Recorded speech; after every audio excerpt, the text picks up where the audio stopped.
Happy Goblin Nap! I hope you're either eating or getting ready to eat. Goblin nap? Goblin nap? Gobble and nap. Holiday. However, that said, Goblin Nap also That's what works. happens when you kidnap Jareth the Goblin King. You Goblin I nap. thought it was some wicked name for Thanksgiving.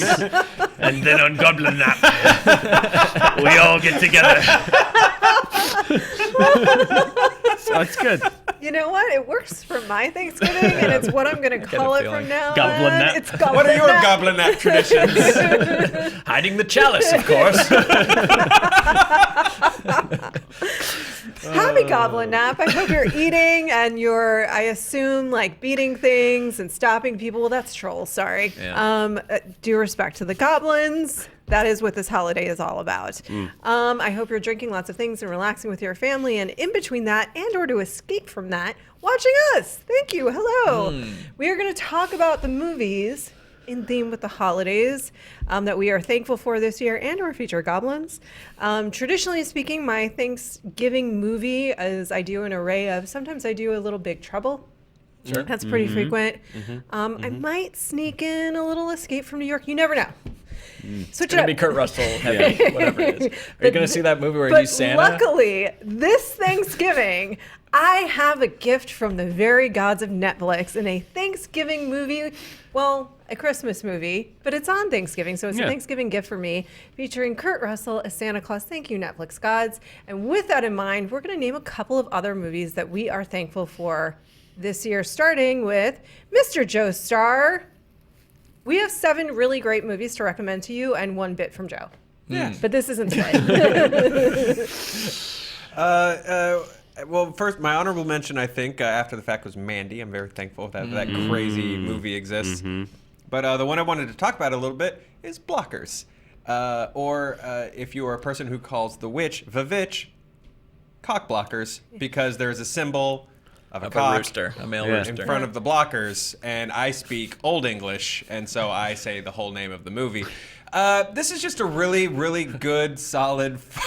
I don't know if you know how Old English works, Joe, but You know, No, that's how with it works. emojis and You stuff. know, Yeah. Vavitch and Seven. Sesevenen. Yeah, Seven. Yeah. This is just a really solid, just fun comedy with really, really great characters. The family dynamics in it are really cool, and they really break a lot of molds of what a lot of broad comedies would do with father-daughter dynamics and family dynamics. And the kids are having sex, and it's crazy. There's just a lot of really fun, really funny sequences in this. John Cena butt chugs is such a funny scene. It's really good. There's a great scene involving 2 naked people blindfolded trying to find each other organically in their house, which is It's both hilarious and great scene. upsetting and hot. it really, it's a lot of things at once. Yeah. And it's just a really Is it Gary Cole? Yeah, I'll never Yeah. watch Office Yeah. Space the same way Yeah. again. Lumber. Well, it's And, Gary Cole and oh my God, Showgirls. Gina Gershon. Gina Gershon. Yeah. and Gina Gershon. Yeah. And, Or Bound. But it's a lot of Gary Like Cole. good it's things. a lot of Not Gary Cole. Cole. Maybe too much. And also, shockingly, butt chug not ruined by the trailer. I No, think the that's a punchline high- was well kept Yep. for the movie itself. No, great. Just a really, really solid comedy this year, that I thought really broke the mold of, I don't know, we set up 4 cameras and let everyone riff, and then we cut a movie together out of it. This one actually had a really solid story and character arcs, and I was very thankful to see it. It is one of the better comedies from this year. Spencer Gilbert. Great film. Bringing us into our So first yeah, it's controversial pick of the... Is it controversial? I mean, it's Thanksgiving. No, not who re- doesn't love external manifestations of your internal torment around Thanksgiving? I do. I love this movie. Not everyone loved this movie, and I love the movie that I'm going to mention, but not everybody did. That's what I meant. Yeah, I Yeah. picked Annihilation, Yeah. and it's a movie that it wasn't what I expected. I was such a fan of Alex Garland before. I loved Ex Machina. You know, is it him or the screenwriter? Somebody is also associated with Arrival. I was expecting that type of film, and it was much more. Eric Castor, did he write Annihilation? He wrote Arrival. Maybe I'm just thinking moody sci-fi things that start with A. I'm not sure. I think it was Eric Hesser. Hesser. Yeah, it's just something about the film really stuck with me in the sense that there was a little bit of, wait, what just happened for the ending that I had to look up. And once I read through that, I felt like I had a pretty good handle on it, which isn't everyone's cup of tea, but I was still transfixed by, the weirdness. Okay. But on a visual level, and then just a big JTE bear comes out. Yeah, horrifying. Yeah, just that's images. An Annihilation joke if you haven't seen it. Images stuck with me, and then just the puzzling out what it was about and what it meant to me was just a really satisfying experience. It was like Willy Wonka gum that never loses its flavor. Like you could just keep chewing on it and be like, okay, so that's what that person's arc was, and that's why that happened to that person. It's really rewarding the more you go back and kind of read and study about it. It is. That's the pull quote. It is the never-ending gobstopper of movies, of sci-fi female-driven alien, maybe action movies. I think it's definitely an alien. It's just like what kind of alien is it? But what kind of an alien? And it's more like it's that metaphor, right? Of kind of like self-reinvention and self-evaluation and the disintegration of the personality for the next stage. And we crave that disintegration in order to reach the next stage.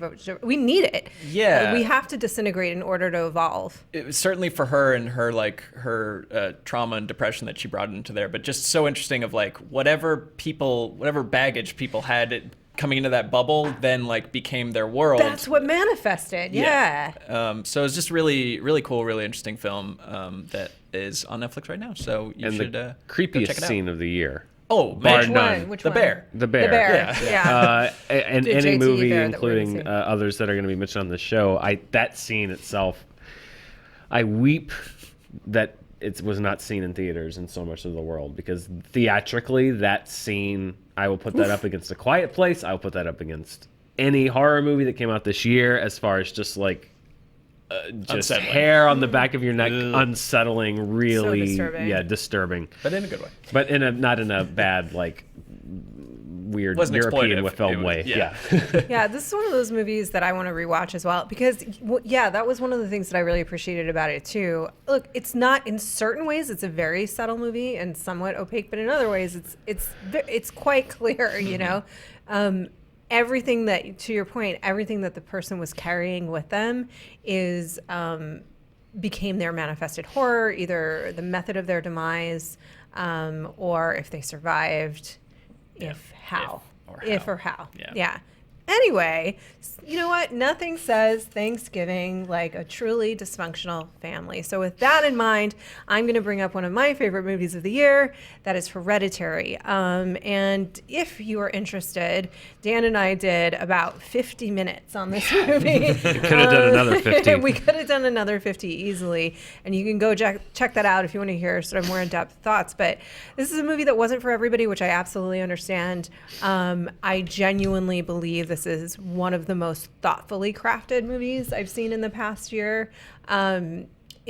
Everything is so designed, everything is done with intention, everything has a purpose, which sounds like, yeah, that's a story, but so often it isn't, you know. Sure. That we can't really say that of many films, including huge blockbusters with lots of eyes on them. So Hereditary to me it's an unnerving movie. It's a family drama set in the context of a horror film, but it's much more of a family drama and much more about trauma and how we carry that through with us and how we pass it down. In this case, it's just quite literally so. So happy Goblin Day to you. Goblin nap. Goblin nap. Guys, I'm so sorry. Happy Goblin Nap. I'm so rude. God, sacrilege. Happy Goblin Nap. Yes. And Hail Paimon. Go check out Hereditary, man. I feel like I haven't said much, but it's because we said 50 minutes in a different video that you should watch. Yeah. Well, we've been getting progressively more esoteric and weird. So good. I'm going to cap it off with the most esoteric and weird movie that I've seen this year, but also in a way the movie that I'm most thankful for this year, which is Sorry to Bother You. I am thankful that people still make movies like this. I am thankful that artists like Boots Riley have the courage to do things like this. I am thankful that there was a studio that put up the money for a movie like this to exist. It is the most unique film I've seen of 2018. I saw it many months ago. I still think about it almost daily. I still am processing various parts of it. There are parts that I think are so deeply layered and abstract and weird that I don't know if there is one true meaning behind it. There's one scene, though, that is also one of the most concise and pointed commentaries on art. I won't give away the punchline of the scene, but there's a scene in the film where the main character is at a party my God. held by Armie Hammer, and he tells him to go up and rap. Yeah. Oh. And what happens next is like the most. It's simple, but it is the most succinct. Like commentary on so many things, on the way that Black culture is consumed by a white audience, on the way that Black artists feel like they have to position themselves to be mainstream. It is like 5 different kinds of commentary across 5 different kinds of art, all in one incredibly simple moment and gesture. And you take that moment and scatter it across 90 minutes, and that's what I think Sorry to Bother You is. This is the kind of movie, in order to maintain a healthy film environment, that needs to exist. And so I am very thankful that Sorry to Bother You exists, because we need these kinds of movies, just like we need superhero movies, just like we need dramas and comedies. You have to have artists that take a risk and have something to say, and studios that will give them the resources to do what's in their heart and bring something really weird and unconventional to the screen. I love that movie too. That scene that you're talking about, and you saw Joe. I don't know if you ever saw it. Sorry about you. That is the most, I think, uncomfortable I've been in a theater in. To me, it's overshadowed by what happens after that. Right after that? Yes. Yeah. Well, so Spencer saw this, first of all, we had Boots Riley, the director of this movie, on our show. You should go check out our interview with him, because he was a really great, I thought he was a great interview and really interesting to talk with. But you saw it first and came back and said, oh, there's a moment where you really have to accept a conceit, and you either go with it or you don't. And if you take the ride, then the movie kind of takes you. But if you don't, you're out. Well, I thought that moment happened relatively early on, and then it was a somewhat subtle conceit about a vocal change. Nope, that is not accurate. No. I discovered eventually that there was a whole other thing that you had to accept the conceit to. Yeah. This is, I agree with you, Dan, one of those movies that we're so lucky just exists out there, because it does give us so much to think about and talk about. But also, having mentioned that it's on your brain maybe every day, I've never wanted to be a fly on someone's brain before. But like, what's going on in there, man? I'm just curious. Yeah, for Boots, it was so cool. Like, for him to be able to realize this and to make this movie that was in his head, it's like he was a musician. Yeah. Like, he doesn't come from a filmmaking background, so for him to just knock it out of the park like this, granted, he's been preparing to make this movie, as he said, like his whole life, but just to get an influx of new visions and new talent into Hollywood is always good. Joe Starr, you're going to bring it home with perhaps the most esoteric movie we've talked about yet. So I wanted to sort of, to continue in the spirit of Sorry to Bother You, movies that I feel like we really need. And that, I'm thankful in 2018 for Sherlock Gnomes. Preach. I haven't seen it. This movie was a sequel, I believe, to a movie called Gnomeo and Juliet. That is accurate, sir. Thank you. I don't know anything about this movie, except that it's called Sherlock Gnomes. But I'm thankful that in 2018 we live in a world where the following people were sent a script called Sherlock Gnomes: Mary J. Blige, Emily Blunt, Michael Caine, Johnny Depp, Chiwetel Ejiofor, James Hong, James McAvoy, Stephen Merchant, Ozzy Osbourne, Maggie That one Smith, makes sense. Maggie Smith,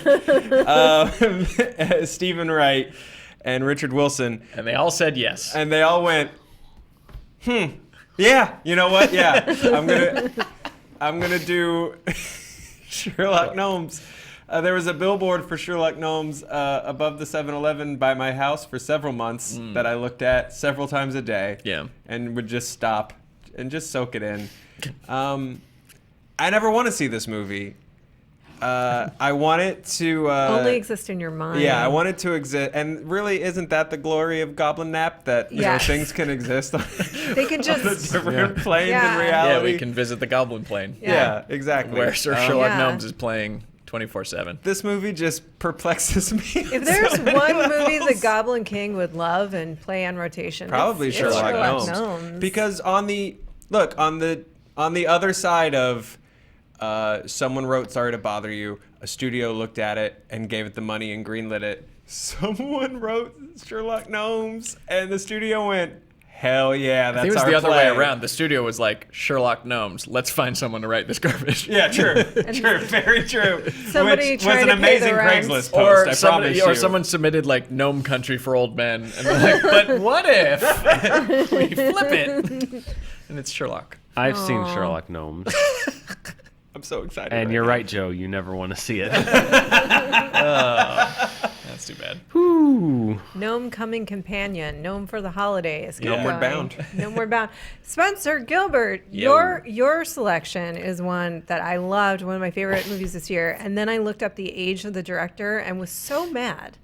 Bo Burnham? Yeah, he's like 27. That's cool. I think you need to be 27 or younger this to make movie. this movie, because what I loved about it, 8th grade, is that I forgot how awful it was to be in 8th grade and to be a kid and to be maybe like behind. I wouldn't even say behind the maturity curve, but just to be feel left out. And man, do you feel left out a lot in junior high school. And no movie took me back to just, and she's a girl, I'm a boy. We've had slightly very different takes on what it was like to be that age. But man, did I feel that age again. Mm-hmm. And it ended up being a sweet process. I know I'm getting old because I identify more with the dad than daughter, and like same with Goofy Movie. It was such an incredible performance by her. Yeah. And she's not. I honestly had to read interviews with her because she's not that kind of girl outside of the film. She has a very different personality. What's her personality like outside of the film? I haven't seen any interviews with her. She's very self-confident, let's Yeah. say, and outgoing and stuff like that. Well, And she's trying to be self-confident in this Yeah. movie. it was so painful, and but also rewarding and sweet, and you do feel like the kids are going to be all right Yeah. at the same time, because it was like a condensed boyhood. Yeah. You got everything you wanted from the whole journey into adulthood, really but good way all of putting over it. the course of just 1 year in this girl's life. Yeah. It's a great movie, and I think it really captures it's interesting that you say that, because I do think it captures very much what it's like to be anybody that age, but certainly a girl, and the way she's trying to understand her body and how to, what to do with it, where to put the things, and she's just so, it also taps into the internet, and it also taps into this culture, I thought, So really glad well. it did not exist when I was Yeah. that age. Yep. Oh my God. That was my big takeaway from this as well. Was I am so glad. So lucky that we didn't have the opportunity to humiliate the way that ourselves the way that we do as adults right now. Also, one of the most terrifying scenes of the year. Yes. Yes. Oh my God. Oh God! Yeah. I wanted to climb into the screen. I was looking for a door, Last Action Hero. I'm Yeah. is there a magic ticket so I can just portal into the screen and just be no? Yeah, Very remove this. Yeah, I know the scene you're talking about. I thought the movie was going to take a very dark turn, Yeah. and was very grateful that it didn't, and Yes. that it veered. And I thought that was very smart on Bo Burnham's part to bring you right to that edge, and then take you to a sweet place, because then it didn't feel saccharine, because you're just so grateful. Yes. You're so That's happy. where you landed. It was just great instincts, and I do think that you get to a certain point and you forget what it's like to be a teenager. Yeah. And that took me right back.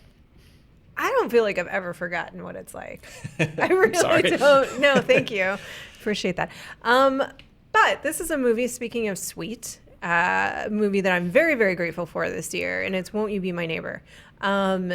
because this is a movie that I think speaks. Oh, look at him!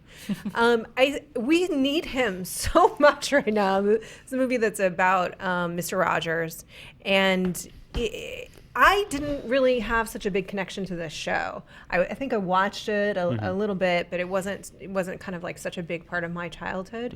And the movie, this is directed by Morgan Neville, who also directed the Netflix documentary about Orson Welles' last film, The Love Me When I'm Dead.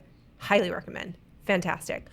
But he captures Orson Welles so perfectly in this film, and then Mr. Rogers so perfectly in this film, which I think is a testament to him as a documentarian, because you walk out of this movie feeling like there's actual hope for humanity. And that's a pretty rare thing to happen this day, and not in a way, again, that feels fake or saccharine, but this is a real man. These are true values. He was this person. He was doing good. The movie shows him his humanity because he makes a mistake. I won't say what it is if you haven't seen it, in judgment.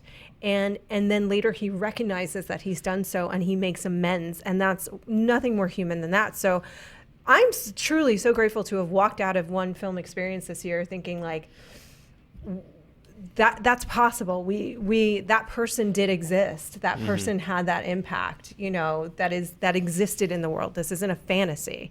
And it's a beautifully made film, and especially if you watch these two together, this documentarian is incredible because you walk away from the Orson Welles film feeling very different things because they reflect Orson Welles in his life.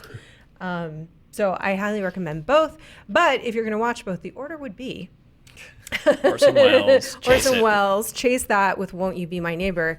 But this holiday season, if you want to feel good, watch that movie. It's so beautiful. It is. Yeah. Very much so. My last one is, I often bemoan the state of the studio comedy, much like Joe. I feel like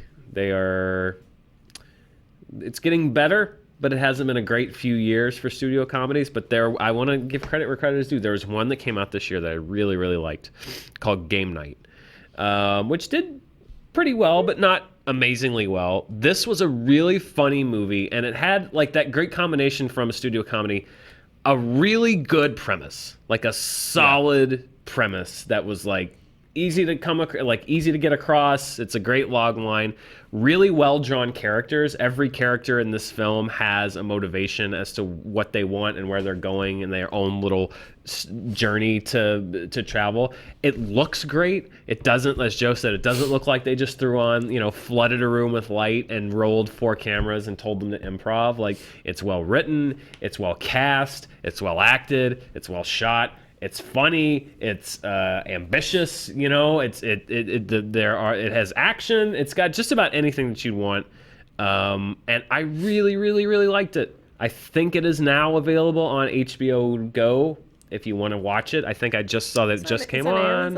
It's on Blu-ray and all that stuff. If you missed it earlier this year, I highly recommend it. And I think that when there are things that are not being done right, it's important to point out the ones that were, and I think Game Night was one that I really, really, really liked. Like you said, the studio comedy has been just kind of MIA, but this year, Game Night, Blockers, and, I like Tag well enough, these were, like you said, they're premise-driven, but they still have great characters in them. My favorite part of Game Night, Jesse Plemons. Jesse Plemons is Oh so my good. gosh, that was maybe the funniest single performance in film I saw all year. Yeah. So and there's a dog. There's a dog that has a crucial role in Game Night that I was reading online is the same dog that has a crucial role in Widows. Yeah. Dog of the year. Dog of the year. All right. Put up that picture. Actually, I think it's that dog. It's that dog. dog. That dog. That dog also has a very killing it key this role year. in Widows, and that is by far the dog of the year. Suddenly in worried cinema. about that dog. The dog's in gonna go to Widows. work. Okay, good. Yeah. He's working a lot. I don't want to come off like we're like, if it's just a bunch of weird improv, like, I'm not into it. Like, because I'll laugh at Step Brothers. But not everyone's like, it's the Judd Apatow style of comedy where it's Right, like, exactly. it's great if you are Judd Apatow and Will Ferrell and Adam McKay and stuff like there's that. There's just something to be said about like a really tightly scripted, like well-performed comedy movie where like you go back a couple of years, Bridesmaids, super funny, super good movie. A lot of the times I prefer Bachelorette, which is a similarly premised movie that came out around the same time, also a comedy, but didn't have sort of like the fun improv feel of Bridesmaids. It was just like a really like tightly crafted, like tightly written comedy. And I just like that feel, and I think we got a couple of really good ones this year. Sometimes I think it's, first of all, Jesse Plemons is basically like, what if Breaking Bad's Todd were in a comedy? Yeah. Sometimes I feel like with improv, like 30 Rock is so tightly scripted, and people, I feel like, always think it was improv. Like, they never could have done that improvisationally. They just wouldn't have made their day. Good talk. Happy Goblin Nap to you. Yes. I hope that you are enjoying your adventures in the nether worlds and the nether realms and the, where else? Yeah, I mean, The astral plane. People Astral usually plane. hide the chalice in the antechamber. Yeah. I know it's like a goblin nap Pretty tradition. like, fine. But yeah, It's a good indulge your tradition. elders. Yeah. Yeah. Indulge your elders and You know, sacrifice. Yeah, the your young. dark elf on a shelf is for your parents Yes. just as much as it is for you. So just give this Yeah. to them. Just say the incantation; it'll make them happy. Yeah. Snuff the torches on the 11th hour and just enjoy your goblin nap. I mean, say the incantation because it'll make them happy, but it'll also make sure that all the babies make it back from the nether realms. Yeah. Happy Goblin Nap. I guess that's it. Yep. Yep. We'll be back next year. Or will we? Probably not.